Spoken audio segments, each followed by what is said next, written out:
Hello friends, welcome to my YouTube channel. आज के video में हम बात करेंगे भारत इलेक्ट्रॉनिक लिमिटेड ने जो न्यू वैकेंसी निकल के आई है। यहाँ पे जैसे कि आप डिटेल ऑफ पोस्ट देख सकते हैं। मिनिमम आपका एलिजिबिलिटी क्राइटेरिया आपका क्या रहेगा, आपका पे स्केल क्या रहेगा, यहाँ पे आपको देखने को मिल जाएगा। जैसे कि post name engineering assistant training east, अब क्वालिफिकेशन 3 साल का डिप्लोमा होना चाहिए engineering from recognize university institute से। और आपका discipline electronic mechanical computer science and electrical. Total post 47 है। रिजर्वेशन आपके देख सकते हो आपका कितना पोस्ट है, कितना पोस्ट नहीं है आपका। इसके बाद आपका जैसे कि पे स्केल आप देख सकते हो। इसके बाद technical C, SSLC plus ITI plus 1 year and apprenticeship, और SSLC plus 3 year national apprenticeship certificate course आपके पास होना चाहिए। टोटल वैकेंसी 84 इलेक्ट्रॉनिक फिल्टर में और इलेक्ट्रिकल में। और यहाँ पे आपको जैसे कि देखने को मिल जाएगा कास्ट के हिसाब से कितना वैकेंसी, आपका पे स्केल कितना रहेगा वो आपको देखने को मिल जाएगा। इसके बाद जैसे कि इंजीनियर ट्रेनिंग है, assistant training will be undergo training for the initial period for 6 month. During the period paid 24,000 per month on a successful competition. ये आपको दिया है। जो reservation for PWBD will be as per the government guideline द्वारा आपको देखने को मिल जाएगा यहाँ पे। जैसे कि इसके बाद आपका एलिजिबिलिटी क्राइटेरिया आपका रहेगा, नेशनलिटी आपका इंडियन होना चाहिए। एज क्राइटेरिया आपको दिया है इंजीनियरिंग असिस्टेंट ट्रेनिंग में 20 ईयर मैक्सिमम, और टेक्निकल सी का 20 ईयर आपको होना चाहिए। और एज रिलैक्सेशन में OBC नॉन क्रीमी लेयर को 3 साल के लिए छूट मिलेगा, SC और ST के लिए 5 साल के लिए। और person with back bencher disability having minimum 40% disability आपको होना चाहिए, तभी आपको 10 साल का छूट मिलेगा। इसके बाद जैसे कि आपका certificate issued by the board in secondary education passing मेट्रिकुलस 10th हायर 10th 12th आपका मेंशन होना चाहिए। Date of birth shall be only acceptable document रहेगा एज प्रूफ का। इसके बाद इसका ऑफिशियल वेबसाइट है, एक बार नोटिफिकेशन को अच्छे से देख लेना। अगर जैसे कि यहाँ पे इंजीनियरिंग असिस्टेंट ट्रेनिंग आप देते हो, जैसे कि यहाँ पे candidate should be complete 3 year diploma engineer होना चाहिए। और general OBC non criminal EWS cancel should be pass 60% aggregate mark आपका होना चाहिए। और SC ST PW के लिए आपका 50% एग्रीगेट मार्क होना चाहिए।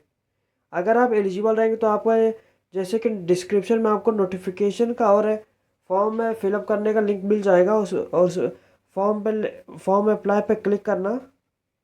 इसके बाद आपको जैसे आप लिंक पे क्लिक करते हो डिस्क्रिप्शन में आपको लिंक मिल जाएगा। यहाँ आपको ऐसा इंटरफेस देखने को मिल जाएगा। भारत इलेक्ट्रॉनिक यहाँ पे जैसे कि लास्ट डेट है 17 दिसंबर 2024 है। और यहाँ पे फ्रेश कैंडिडेट है, और फ्रेश कैंडिडेट पे क्लिक करना। यहाँ पे कैंडिडेट का नाम लिख देना, नेम लिख देना जो आपके 10th के मार्कशीट पे रहेगा। इसके बाद कैंडिडेट का डेट ऑफ बर्थ फिलअप कर देना। फिलअप करने के बाद यहाँ पर कैंडिडेट का जैसे कि मंथ सिलेक्ट करना। इसके बाद यहाँ पे डेट सिलेक्ट करना। इसके बाद यहाँ पे री एंटर करना अपना डेट ऑफ बर्थ, मंथ और यहाँ पे ईयर। ये फिल करने के बाद यहाँ पे आप पोस्ट अप्लाइंग फॉर, आपके पास जो भी जैसे कि इंजीनियर ट्रेनिंग असिस्टेंट ट्रेनिंग आपके पास जो भी क्वालिफिकेशन रहेगा वो आप जैसे कि आप किस पोस्ट पे अप्लाई कर रहे हो वो क्लिक करना। आपका डिसिप्लिन क्या है, जैसे कि electronic mechanical computer science electrical, ये सिलेक्ट करना आपका। जैसे कि यहाँ पे ईमेल आईडी फिलअप कर देना। ईमेल आईडी फिलअप करने के बाद यहाँ पे अपना ईमेल आईडी के जैसे कि @ के जो पहले आता है यहाँ पे फिलअप करना। इसके बाद यहाँ पे डोमेन अपना सिलेक्ट कर लेना। इसके बाद ये फिलअप करने के बाद यहाँ पे री एंटर अपना ईमेल आईडी करना। और यहाँ पे जैसे कि मिनिमम 4 कैरेक्टर, जैसे कि 4 कैरेक्टर का आपका पासवर्ड होना चाहिए।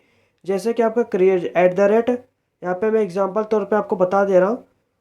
जैसे कि बड़ा है, छोटा है, नंबर और इसी प्रकार का आपका पासवर्ड आपका बना लेना। इसके बाद have you read the understood पे गाइडलाइन अप्लाइंग फॉर, यस पे क्लिक करके और सबमिट पे क्लिक करना। इसके बाद आप अपना जैसे कि रजिस्टर जब हो जाए तो आपका सक्सेसफुल लिख के आ जाएगा। उसके बाद आपको लॉगिन कर लेना है। लॉगिन करने के लिए आपने जो भी ईमेल आईडी अपना फिलअप किया है, ईमेल आईडी फिलअप करना, आप किस पोस्ट के लिए अप्लाई कर रहे हो वो सिलेक्ट करना। इसके बाद पासवर्ड फिलअप करना जो आपने क्रिएट किया था। इसके बाद सबमिट पे क्लिक करना। इसके बाद आपका जैसे कि इंटरफेस ऐसा ओपन हो जाएगा लॉगिन करने के बाद। इसके बाद आपको जैसे कि टू बी कंप्लीटेड, अभी ये सब कंप्लीट करना रहेगा आपको। पहले आपको फिल एप्लीकेशन, सेकंड आपको अपलोड फोटोग्राफ सिग्नेचर अपलोड करना रहेगा। इसके बाद थर्ड में आपको uploading of qualification experience caste PW document upload करना रहेगा। उसके बाद प्री रिव्यू ऑप्शन ऑन होएगा, उसको सबमिट करना रहेगा। उसके बाद लास्ट स्टेप है प्रिंट एप्लीकेशन। पहले आपको फिल एप्लीकेशन पे क्लिक करना। इसके बाद click here to fill personal detail पे क्लिक करना। यहाँ पे जैसे कि नेम ऑफ द कैंडिडेट का आपका आ जाएगा। यहाँ पे जैसे कि चूज़ कर देना, आप जेंडर सिलेक्ट करना। जेंडर सिलेक्ट करने के बाद आप जिस पोस्ट पे अप्लाई किया हो यहाँ पे देखने को मिल जाएगा। इसके बाद डेट ऑफ बर्थ अपना आपका देखने को मिल जाएगा। इसके बाद फादर्स नेम आप यहाँ पे सिलेक्ट कर लेना। फादर्स नेम में सिलेक्ट करना, यहाँ फादर्स नेम फिलअप करना और प्रेजेंट एड्रेस यहाँ पे फिलअप करना।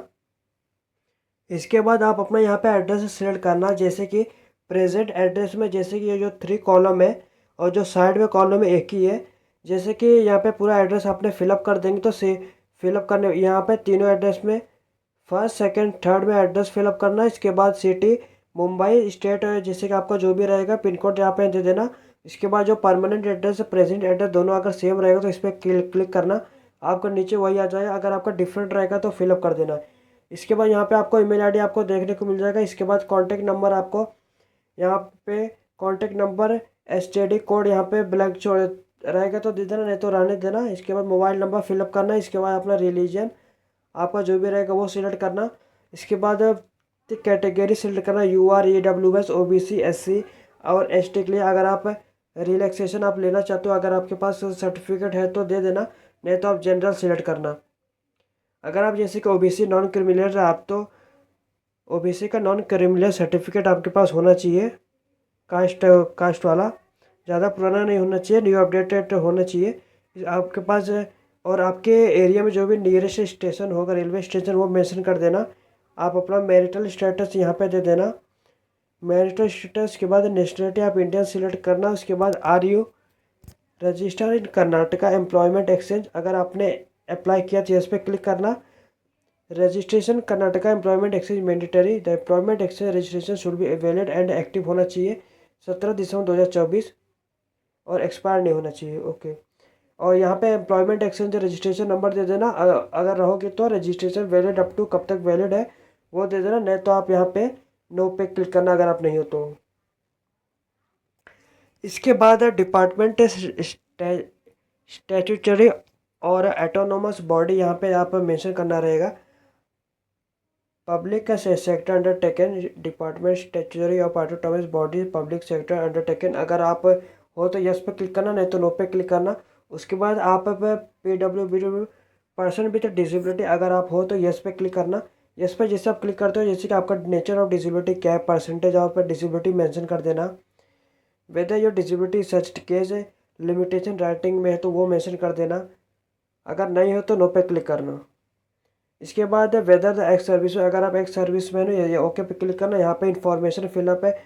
If yes number of year of service, अब कब से नंबर ऑफ़ ईयर कितने सालों से यहाँ पे मेंशन कर देना। आपका ऑर्गेनाइजेशन टाइप क्या है, लास्ट रैंक हेल्ड आपका क्या है, डेट ऑफ ज्वाइनिंग कब से ज्वाइनिंग हुआ था और डिस्चार्ज कब हुआ था। अगर आप नहीं हो तो नो पे क्लिक करना। इसके बाद पर्सनल सेव पर्सनल पर्टिकुलर पे क्लिक करना। यहाँ पे जैसे आपको देखने को मिल जाएगा, यहाँ पे जो कर्नाटका एम्प्लॉयमेंट एक्सचेंज है आपको, अगर आप यस पे क्लिक करते हो तो जैसे कि रजिस्ट्रेशन कर्नाटका एम्प्लॉयमेंट एक्सचेंज है जो मैंडेटरी आपको आपका रहना चाहिए, यस पे ये क्लिक करना। इसके बाद जैसे कि एम्प्लॉयमेंट रजिस्ट्रेशन नंबर दे देना, रजिस्टर्ड वैलिड अप टू कब तक वैलिड है वो दे देना और सेव पे परसेंट पर्टिकुलर पे क्लिक करना। जैसे आपका डेटा सक्सेसफुली हो जाएगा यहाँ पे लिख के आ जाएगा। इसके बाद बैक पे क्लिक करना। इसके बाद आपको देखने को मिल जाएगा profile fail person data complete हो चुका है। यहाँ पे क्लिक किया टू फेल क्वालिफिकेशन पे डिटेल पेंडिंग पे क्लिक करना। यहाँ पे आपको क्वालिफिकेशन सिलेक्ट करना रहेगा। जैसे कि आपको पहले आपको 10th का क्वालिफिकेशन देना रहेगा। 10th आपको यहाँ पे ऐड क्वालिफिकेशन पे क्लिक करना। ऐड पे जैसे आप क्लिक करते हो, जैसे कि क्वालिफिकेशन डिग्री आप नेम दे देना। यहाँ पे आपको 10th का जैसे कि क्वालिफिकेशन आपका 10th का डिग्री ने यहाँ पे 10th लिख देना। सब्जेक्ट स्पेशलाइजेशन जैसे कि इंग्लिश, हिंदी, मैथ्स, साइंस मैंने एग्जाम्पल तौर पे दे दिया है। आपका जो भी रहेगा वो एक्चुअली फिलअप कर देना। ड्यूरेक्शन आप यहाँ पे जैसे कि दे सकते हो, 1 साल 2 साल आपका कितने ईयर में कंप्लीट हुआ था 10th, वो मेंशन कर देना। पासिंग मंथ ईयर मेंशन कर देना। आप बोर्ड आपका बोर्ड यूनिवर्सिटी कौन सा था यहाँ पे, उसके बाद आप मेंशन कर देना। यहाँ पे मार्क्स, सीजीपी, आपका ग्रेड जो भी आपके पास उपलब्ध रहेगा वो मेंशन करना। मार्क, सीजीपी ऑप्टेन आपको कितना मिला और मार्क्स, मैक्सिमम मार्क आपका कितने मार्क का था। और यहाँ पे जैसे कि एग्रीगेट परसेंटेज पे क्लिक करना और डिलीवरी मोड पे क्लिक करना। इसके बाद सेव क्वालिफिकेशन पे क्लिक करना। जैसे आपका क्वालिफिकेशन डेटा सक्सेसफुली सेव हो जाए, उस पर बैक जाना। बैक जाने के बाद यहाँ पे फिर आप 12th का भी फिल ऐसे ऐसे भर देना। ऐड क्वालिफिकेशन पे फिर क्लिक करना। इसके बाद 12th का इन्फॉर्मेशन फिलअप करना। क्वालिफिकेशन, डिग्री नेम, सब्जेक्ट, ड्यूरेक्शन आपका जैसे कि आपका 1 और मंथ में 0, आपका जो भी जितने ईयर में हुआ रहेगा वो क्लिक करना। आपका जैसे कि आपका पासिंग दे देना। यहाँ पे पासिंग देने के बाद यहाँ पे बोर्ड ऑफ यूनिवर्सिटी दे देना। आपका मार्क्स है यहाँ पे दे देना। इसके बाद आपको कितना कितना मार्क्स मिला था। इसके बाद जैसे कि आपको मैक्सिमम मार्क आपका कितने मार्क का था वो मेंशन करना। इसके बाद आपका एग्रीगेट परसेंटेज काउंट होके आ जाएगा। इसके बाद delivery mode, part time, full time, corresponding आपका जैसा था वो मेंशन करना। उसके बाद सेव क्वालिफिकेशन पे क्लिक करना। इसके बाद जैसे आपका 10th 12th आपका कंप्लीट हो जाए, यहाँ पे आपका जिस पोस्ट आप अप्लाई कर रहे हो आपको उसका रिक्वायरमेंट आपको आपके पास होना चाहिए। इसमें डिप्लोमा इंजीनियरिंग पे क्लिक करना, ऐड क्वालिफिकेशन पे क्लिक करना। इसके बाद यहाँ पे क्वालिफिकेशन डिग्री नेम दे देना और सब्जेक्ट स्पेशलाइजेशन यहाँ पे आपको मेंशन कर देना है। या कंप्यूटर साइंस, या आपका ईयर है आपको कितने साल में कंप्लीट हुआ तो वो मेंशन कर देना। मेंशन करने के बाद यहाँ पे पासिंग ईयर आप मेंशन कर देना। आपका किस ईयर में पासिंग हुआ था वो मेंशन कर देना।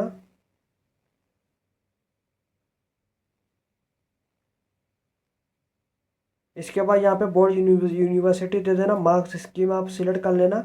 यहाँ पे आपका मार्क्स कितना आपको मार्क्स मिला था, आपको कितने में से मिला था।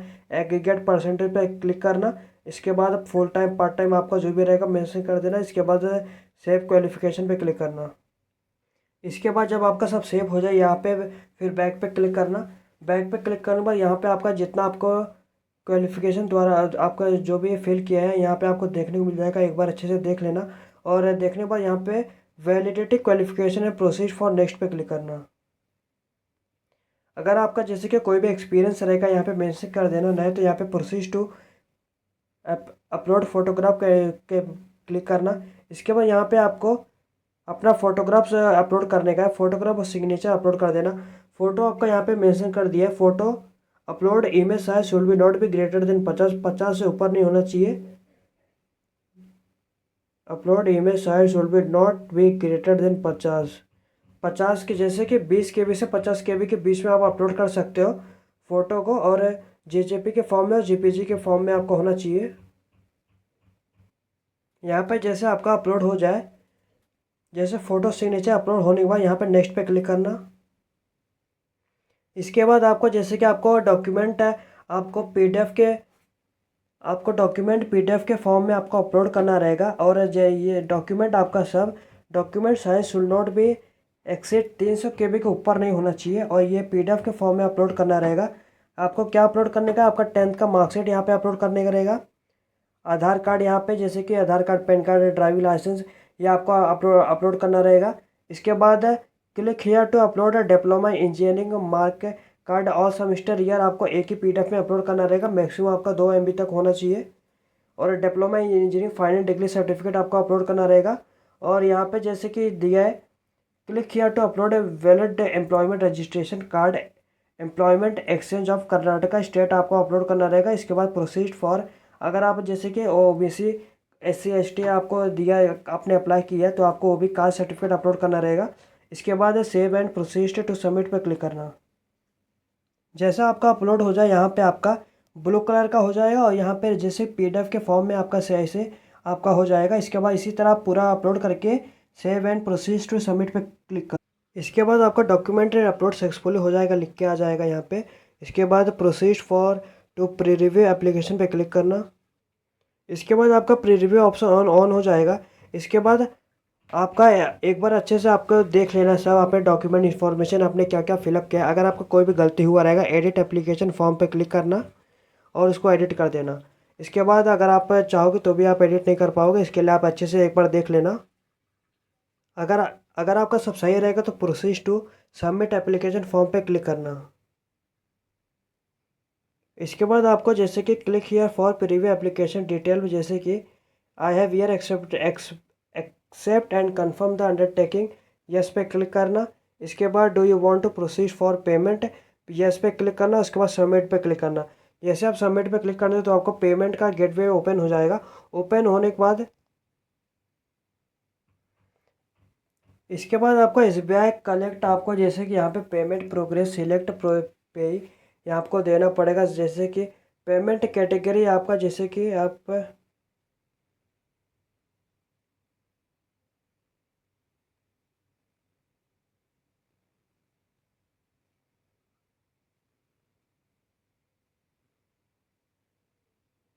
इसके बाद यहाँ पे जैसे कि आपको पेमेंट कैटेगरी आप सिलेक्ट कर लेना। पेमेंट कैटेगरी सेलेक्ट करने के बाद आपको एंटर पेमेंट डिटेल करना रहेगा। उसके बाद पे payment verify payment detail click कर देना। इसके बाद कंप्लीट पेमेंट पे क्लिक करना। उसके बाद प्रिंट रिसिप्ट निकाल लेना। इसी तरह हमारा जैसे कि आपको स्टेप बाय स्टेप कैसे फॉर्म फिलअप करते हैं हमने बता दिया है। अगर आपको ये वीडियो अच्छा लगे तो लाइक शेयर सब्सक्राइब करें, चैनल को फॉलो करें। धन्यवाद।